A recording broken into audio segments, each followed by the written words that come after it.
Hello everyone, let's see how to make a notepad file read only.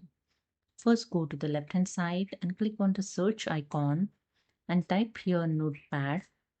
Then double click on the notepad and here the notepad is open. Then type here some text. So here I type. Then click on the file tab and click on the save as.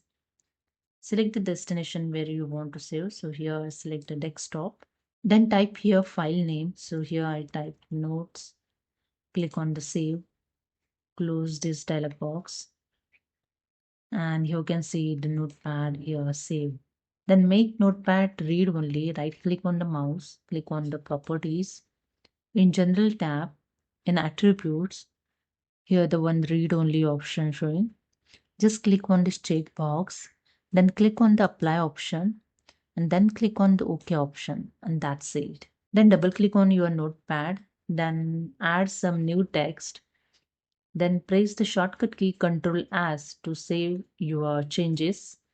So you can see that instead of save the text in original file, window asks you to save as a new file because the original file is marked as read only.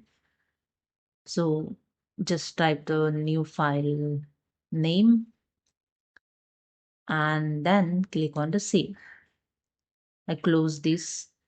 Now you can see when I open this new file, see the extra added text here showing.